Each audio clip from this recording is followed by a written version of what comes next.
Assalamualaikum warahmatullahi wabarakatuh. Arkafune kabajamtu tafi jalatamtu talman oromo kakali baga nu jiratani baga garte guyya kudana far madadatin sininga sinjana kurunji jil kabaje chura kanatti anse wanta guyyota sama gada kana jechuudha dangale oromia irratti deemaa jiru fi akkasumas gama mootummaa abdii illati maatu deemaa jira gama mootummaa naannoo keenyarraa warroota gartee sadarkaa bulchoota godinoota irraa eegalee maaltu deemaa jira waan jedhurraa waa tokko lama jechuu jira obboleewwan keenya kan argeeti birmachuu fi qabna kanaafuu oromoon akkuma sabatti akka wajjin qabsaa turetti ammas qabsoo isaa daranutti fufuu qaba hin dhufaatii na obsa daqiiqa lama.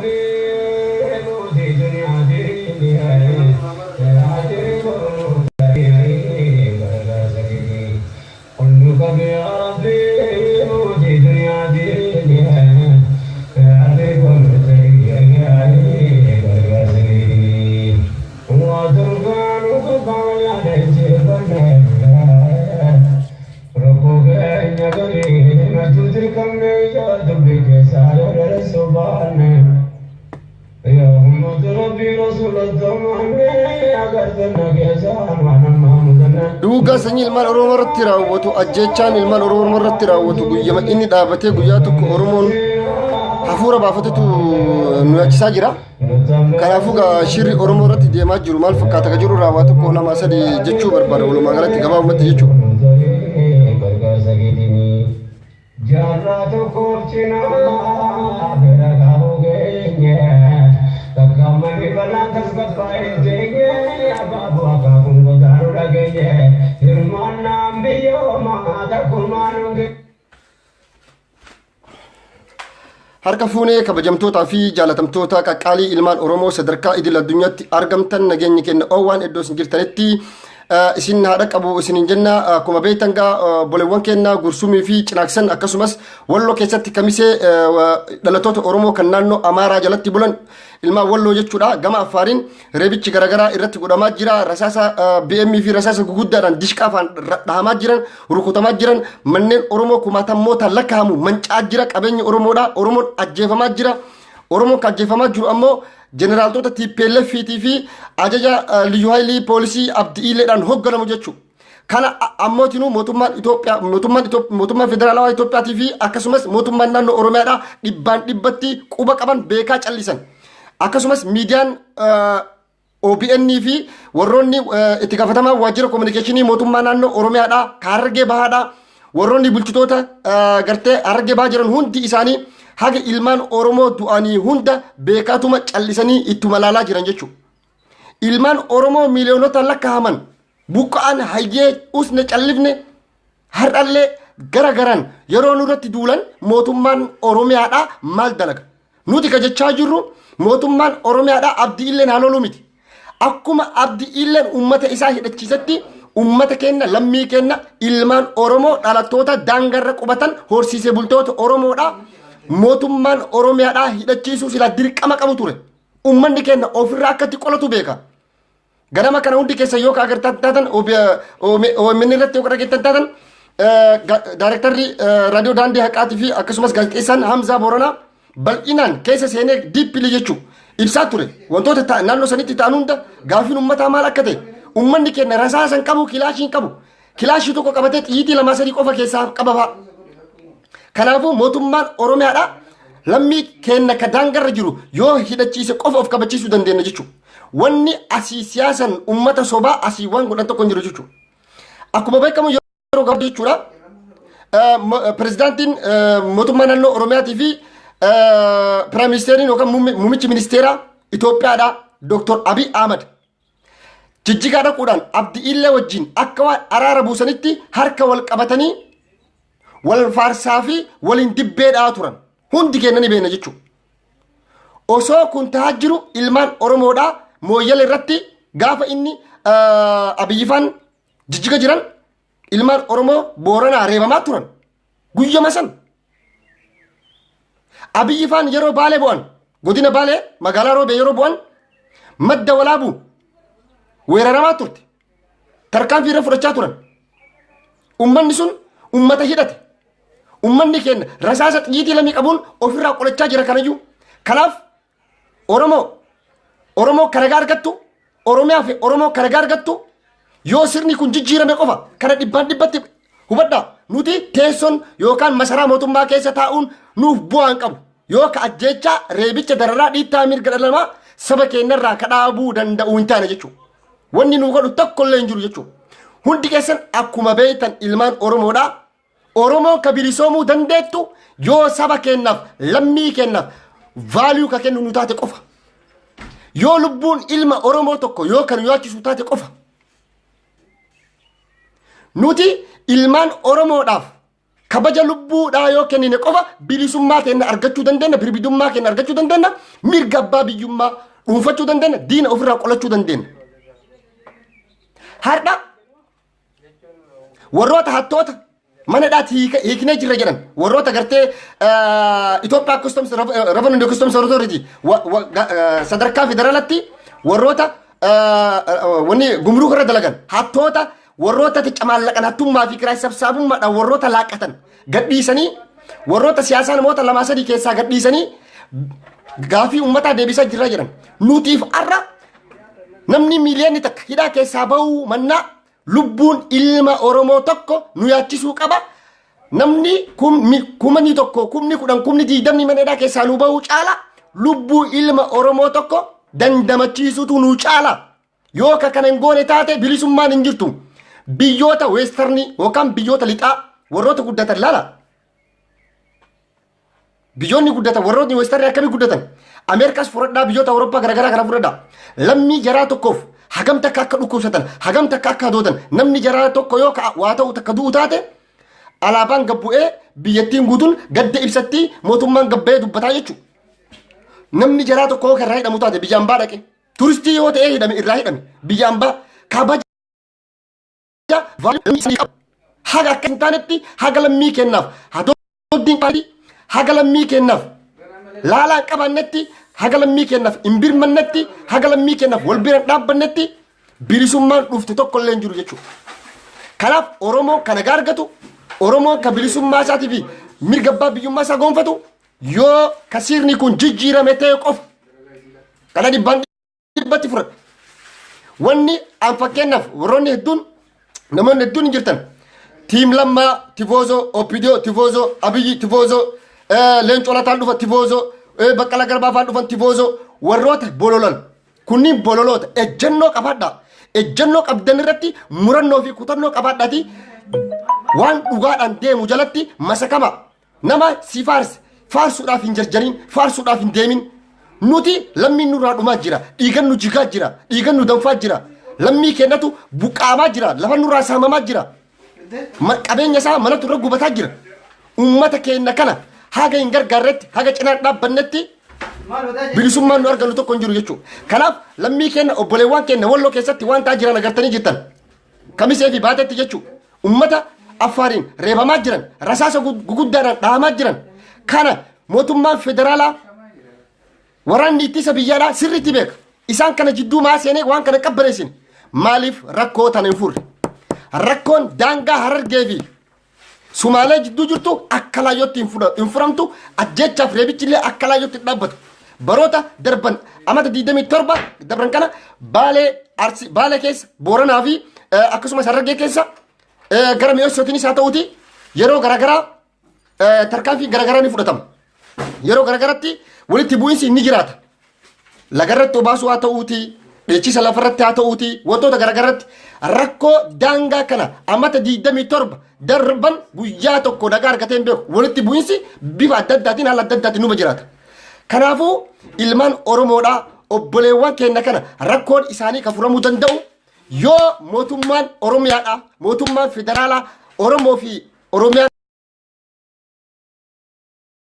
Somaalee wajjin mari'atan ta'e riifarandamiin godhamee asii achi daangaa keeti asii achi daangaa keeti ati asin tarin irratti mallatteessaa jedhanii akkasitti riifarandamiin yoo kan hin godhamne taate sanuu riifarandamiin asiin dura godhameeyyuu kiraay sabsaabummaa keessa jira abdii illeen yookaan bulchiinsi mootummaa naannoo Somaaleedhaa warroota bulchitoota godinaatiif warroota akkaataa riifarandamiin itti godhamu deeggarsa mallaqa akkaawuntii jalatti naqaatiif akka gartee Somaaleedhaa darban ummata Somaalee naannoo biraa jiru buqqisanii fidanii achi qubsiisanii sagaleen kennamee akkasitti rakkoon garagaraa ni jira. Rakkoo kana furuudhaaf wanni taphaa nama barbaachisu jechuudha. Rakkoon kun gama sawweenaan ni jira, beeltoo ni jira, addeellee ni jira, daawwee sarara, daawwee qachan, boorana, booyyalee, harargee, gursumiin, cinaaksaniin, baabbileen, iddoo meeqa.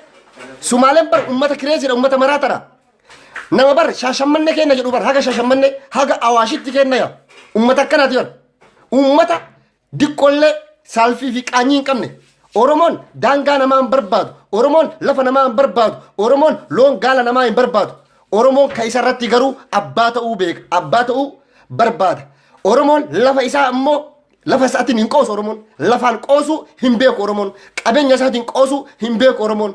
Lubbuu isaa qaalii tana irratti wareegaa yoo taate malee. Kanaaf hundi kenna ammoo mee fakkeenyaaf waa tokko fudhadhaa. Abdii illee makana laalame. Mootummaan dhufe Abiy Ahmed dhufe. Fakkeenyaaf afaaniin haasa'uun nuuf bu'aa nuun qabu. Afaaniin haasa'uun nu du'a nurraa hambisu. Afaaniin haasa'uun ajjeechaa nurraa dhaabnu. Afaaniin nu faarsuun ilmaan Oromoo buqqisuu mana qabeenya isaanii irraa gubuu irraa dhaabu. Nu kanurraa dhaabuu danda'u afaan qawwee qofa jechuudha. Namni qawweetti yoo amane atis qawweetti amanuu qabda jechuudha. Isaan qawween irree isaanii nu garsiifatan lammii kenna nurraa ajjeesaa jiran mana nurra gubaa jiran nu buqqisaa jiran mootummaa akkamiyyuu ta'e jechuudha. Nutis kan of kabachiisuu dandeenyu qawweedhaan qofa jechuudha. Lammii kenna harka qullaa jiru ni arga mootummaan Oromiyaa maaliif itti callisuu danda'e? Maaliif itti callisuu danda'e? Yeroo meeqa obbo Lammaa Magarsaatii fi Hayilamaariyaam Abdiilleen harka wal qabatanii walii mallatteessanii waan meeqa waliin jechaa turan. Abiyyi wajjin yeroo meeqa harka wal qabachaa turan. Namni kun nama yakkamaadha. Nama yakka dalagee nama yakka hojjete. Namni kun he is a crime. Hatattamatti erga Abiyyi dhugaadhaan biyya san ka bulchu taate aangoo ka qabaatu taate nageenyaa fi tasgabbii walitti bu'iinsa daangaatii fi bulchiinsa nageenyaa mirkaneessuudhaaf tarkaanfii barbaachisu fudhachuu qaba ture. Nuyi farra abbaa Tsaayyee achi kaasurra Abdii illee achi kaasutu bu'aa nuu qaba. Har'a daayireektara miidiyaa namicha eenyu gabra namicha miidiyaa Kaacaaluu wanna jedhe miidiyaa irraa nama kaasurra Abdii illee achi kaasutu nu caala. Caasaa Abdii illee diiguutu nu barbaachisu nu. Caasaan Abdii illee kan diigamnetti caasaan militarii wajjin peellee fa'aa kan diigamnetti rakkoon kun ni furama jettanii yaadina Oromoo. Oromoo furmaanni isin qabdan qeerroo fi qeerritti Oromoof Oromiyaa qofa. Uummanni Oromoo akka sabatti harka wal qabatee mootummaa Oromiyaa dhiisaa mootummaa federaalaa dhiisaa dantaa isiniif osoo hin taane kaabineen haarawni warroonni riiformii haaraa jedhan wantoonni tarsiimoo haaraa jedhanii dhufan hundi isaanii warroota lubbuu isaaniitiif malee sabaa fi lammii isaaniitiif dantaa qabanii miti jechuudha. Xiqqoollee jechuudha. Lubbuun ilmaan Oromoo isaan ijaachistu jechuudha. Haga kanan goonetti bilisummaa nurraan eegina Oromoo. Bilisummaa takka hin jirtu jechuudha. Labsii yeroo tattamaa kan irratti labsee ennu OPDO mataa isiiti. Labsii yeroo tattamaa jalatti akka Oromoon ajjeefamu ka harka nu qabee jalatti nu tumsiisaa jiru ennu OPDO mataa isiiti. OPDO tunu lama jira beeka tim lammaa fi tim pellefi jira. Warri godina bulchiinsa godina irra jiru. Hundi isaanii godinaalee fakkeenya Baalee fudhadha, Harargee fudhadha. Mootummaan Itoophiyaa mootummaan Oromiyaadha Walloo Kamisee fi fakkeenyaaf erga Abiyyi dhufe as jechuudha. Mee Harargee Itoophiyaa Oromiyaadha jedhanii dubbachuu hin dandeenyaa. Uummanni kun du'aa jira, ajjeefamaa jira, reebamaa jira, qabeenyi isaa irra gubamaa jira, rasaasa guguddaadhaan darbatamaa jira. Haga lammii kennaaf kabaja vaaluu hin kenninetti lubbuu ilma Oromootiif bilisummaa fi injifannoon tokko hin jiru jechuudha. Gaafa lammii keetiif vaaluu kennite irraa waliin dhukkubsatte yoo inni tokko achii du'e ati asii karifattuuf ka dammayxee harka qullaa deemtee dhagaa akka Falastiin wajjin darbuu qabda jechuudha. Uummanni Falastiin mee uummata Falastiin laala. Uummanni Falastiin tokkummaa qaban jaalala qaban kutannoo fi ejjennoo murannoo qaban irraa kan ka'e lafa isaan irratti dhumaa jiran. Osoo bombiin itti roobu, osoo misaayil itti roobu, osoo ajjeefaman kun kan lafaa fuudhaa bullisaa fi dhagaadhaan darbatan jechuudha. Nuti ilmaan Oromoodhaa miliyoona tokko hidhaadhaan nu baasuu mannaa lubbuu ilma harargee arra cinaaksanitti du'u tokko baraarutu nu caala irra deddeebi'aatii beeka haga kun hin ta'initti bilisummaan hin jiru jechuudha. Obboleewwan kennatu ajjeefamaa jira, obboleewwan kennatu reebamaa jira, obboleewwan kennatu ajjeefamaa jira. Kanaaf Oromoon Jimmaa, Oromoon Harargee, Oromoon Arsii, Oromoon Shawaa, Walloo, Kamiise, Boorana, Gujii, Ilubaaboru hundi isaa Oromootiyyaa ka'aatii wal bira dhaabbadhaa. Mootummaa federaalaa Abiyyiis haa ta'u, mootummaa naannoo Oromiyaa bulchiinsa Tiim Lammaas haa ta'uuti. Deebii gaafii uummata Oromoo deebisuudhaaf wanni ta'a tokko hin jiru. Hojiin isaan hojjechaatti jiran sirna kana siraat yamattaadaq siraat sirna kana kufaatirraa baraaru sirna kana kufaatirraa hambisuudha. Nuyi biyya fakkeenya biyyoota ollaa dhaqanii nama nu gadhiisiisuurra nama hidhame gadhiisiisuurra lubbuu ilma Oromoo ka du'aa jiru ka ajjeefamaa jiru yaala dhabee ka rakkachaa jiru jira obboleeyyan kiyya. Reeffa namaa akkatti guuran dhabanii jiran. Ka miidiyaa irratti hin baane meeqatu jira ka information hin argamne meeqatu jira. Rakkoon daangaa arrallee laayivii baanee haasaa ooluun nuuf bu'aa nuun qabu. Rakkoon kun akka laayyootti hin furamu. Caasaan abdii illee diigamuu qaba. Riifarandamiin haqaa godhamee seera konstituushinii biyyattiitiin raggaasifamee akka walitti bu'iinsi godhamne. Sanii miti bar biyyoonni fakkeenyaaf biyyoonni walitti bu'anuu sababa daangaa nigoosheeshiniin ni godhamaa bar. Nigoosheeshiniin godhamee asii achi akka sadarkaa idil addunyaatti warroonni galaltanyaa wagan yookaan ammoo qaamni walabaa tokko dhufee ni laala waan jiru san seeraan riifarandamii goosisanii filannoon godhamee asii achi keeti rakkoo daangaa kun kiiloomeetira 1000 takkaa ol ka Harargee yoo hiikte Baalee sii dhufu yoo ka Baalee hiikte Booranaa sii dhufu garam jalaa deemu. Kanaafuu liyyuu poolisii abdii illee guututti Abiyyi diiguu qaba. Abiyyi yoo kanan diigne Oromiyaanis liyyuu poolisii leenjifachuu qabdi, hidhachiifachuu qabdi. Mirgi abdii illee kenname hayyamni abdii illeen akka ilmaan Oromoo ajjeefamu mootummaa federaalaa irraa hayyama fudhate ka Oromoodhaan kennamne maali? Namni miidiyaan tokkollee buqqa'ee har'allee nu hojjeessa, har'allee nu reeba, har'allee mana nurratti gubaa, qabeenya nurratti barbadeessa. Nuti eenyu gajjirra? Oromoo bakka jirtanii dammaqaa. Abbaa jala deemtan beeka. Eenyu akkasii quuqamu, eenyu akkasii wareegamaa jiru. Oppidoos ta'iti nama kamu warroota biyyatti galanis haa ta'aniiti nama kamu Oromoof Oromiyaa guutuu kakabbachiisee mataa ol qabachiisee qeerroo Oromooti. Ammallee Oromoon qeerroo fi qeerree malee nama takka hin qabnu nu. Waa takka bulchaa Oromiyaan na jira, bulchaa federaalaa na jira. Tifoozoo bichaa nu mul'awu. Tifoozoo qofa harka dha'uu, dibbee dha'uu, ibaluu, goota kiyya, hajuu kiyya, hoogganaa kiyya jechuun. Warri hojiitti jiru haa hojjetuuti. Harka dhayinaa hin faarsinaa. Eenyu akkasiin deemu eenyu laal abbaa feete abba dhiistan. Abbaa feete tiimii abbaa fedhe haa ta'uuti. Jijjiirama sirna TPLFitiif malee dantaa Oromootiif hin qaban. Oppidiyoon guutuun mataan isii sammuun isii guutuun 4 kiiloo jirti. Beeta mangistii waan takka arganii hin beeyneef. Lannasuu birq ነው ግን የአንድ ኦሮሞ ልጅ ነፍስ ለነሱ ደንታቸው አይደለም። ልቡን ilma Oromoo tokko akka silaa Abiyyi gabbee dubbachuu qaba. Mee Tiraamp ilaala. Tiraamp mabbadaa kana. Barattoonni mana barnootaa keessatti nama lamaa sadii watatu gabbahee dubbata. Gabbahee alaabaa gabbuusan. Gadda isaanii ibsatan. Kennaa miidiyaan biyyaallee 4 kiiloo. Min argilleen 4 kiiloo nuuf. Keessoon yoo ka gaafii mirgaa gaafii abbaa biyyummaa gaafii mirbadummaa dhagganne taate. Yoo ka gartee Oromoon hin angeessine taate. Gooftaan keenya ummata jettanii erga ummata dhagenne taate. Wanni isin nuu gootan maaltu jira jechuudha. Gooftaan keessan gooftaan Oppidoo gooftaan Tiiblammaa Abdiilleedha. Hagaarraa Abdiille irratti tarkaanfii fudhachuu dadhabanii. Ilmaan Oromoo kun guyyoota 50 deeme Abiyyi eegaan gokore. Gooftaan Oppidoodha ummata Oromootiif qeerroo Oromoo son taane Abdiille fi TPLFidha jechuudha. Gooftaan Oromoodha qeerroo Oromooti. Gooftaan Oromoodha qeerrittii Oromooti. Gooftaan Oromoodha abbaa gadaa Oromooti. Gooftaan Oromoodha dargaggoo fi jaarsolii fawwooyilee Oromooti. Sabboontota quuqama lammii isaaniitii qaban, kalaalaa qaban, kaadooddii qaban jechuudha. Kanaaf Oromoo bakka jirtu dammaqi. Kai harka dhawudis tifoozon nun barbaachisu jechuudha. Nuti qabsoo uummanni Oromoo wareegama meeqatti kafale mooraa san takkaa seennee waan hin beekneef nuuf haaraa dimokiraasiin nuuf haaraa. Yaada ofii waan tokko dubbachuun maqaa dur fakkeenyaaf ABO jedhanii biyya keessatti alaabaa qabachuun dhoggaa ture. Kunniin guyyiin hayyamamuun kun injifannoon dhufe kun hundi wareegamni lubbuun meeqatti kafalameeti.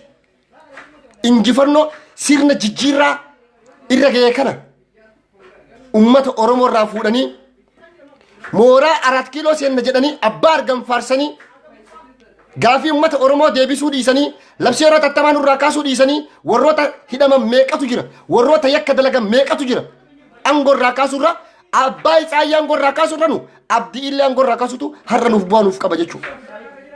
Ummata walirraa fuudhu ka walirraa nagatu ka walirraa waan meeqa jedhe waan wajjin jiraachaa jiru ummata seenaa yeroo dheeraa jaarrota hedduu waliin qabu Somaaliif Oromoo shira politika faayidaa bu'aa argataniif jecha ummata kana walitti buusanii warroon achi keessa bu'aa barbaadan hedduutu jira. Oromoonis keessaa bu'aa warroota barbaadantu jira. Warroota keessattuu bulchitoota godinaa fi aanaa jechuudha. Kanaafuu ilmaan Oromoodhaa sirna TPLF keessatti gaafiin keenya nu deebi'a jettanii eegina. Abbaa fedhan siikanii abbaa fedhan siigadhiisanii gaafiin fedhe akka fedhe maan taane afaaniin haasa'uun bu'aa nuuf hin qabu dantaa kennaa miti nu. Nuti lubbuun nama Oromoo tokko nu yaachisuu qaba. Lubbuun dhala Oromoo tokko nu gubuu qaba jechuudha. Vaaluu kabaja lubbuu Oromoo tokko kennuu qabda. Saba kee tokko ka miidhamu arguu danda'uu dhabu dhukkubsachuu fi laalachuu fi arra Oromoo miliyoona takka irra deebi'a laa. Oromoo miliyoona takka hidhaa keessaa gadhiisuu mannaa lubbuu ilma Oromoo Mooyyalee Baalee Arsii Harargee Shawaa Boorana Jimmaa fi Ilubbaa Boor Walloo fi Harargee Cinaaksan jiru lubbuu ilma namaa tokko baraarutu nu fayyada jechuudha. Ilmi namaa akka hidhameen hin hafu bara numa ba'a. Ilmi namaa akka hidhametti hin hafu waan ajjeefamiin numa ba'a. Garuu lubbuun ilma Oromoo tokko yoo dabarte hin deebitu. Lubbuu qaaliidha. Lubbuu qaalii san kafalaa jiraadha obboleeyyan kenna. Obboleewwan kenna kanaaf Oromoon bakka jiru birmachuu qaba wajjin wareegamuu qabdan ummata kana cinaa dhaabbachuu qabdan birmachuu fi qabdan ummata kana akka hin birmanne ammoo mootummaan federaalaa shira inni xaxaa jiru halkanii guyyaa argaa jirra. Akka Oromoon hin birmanneef abdiin lachi namni dhooguun jiru. Oromoon asii yeroo naannoo biraa irraa dhufan Fadisii fi naannoo garaagaraa irraa dhufanii ummata kanaa hin birmanna jedhan ugguramaa jiran. Federaalli agaasiin karaa kanatti ugguraa jira. Ififtuu dhugaas itti banaa jira ganama kana.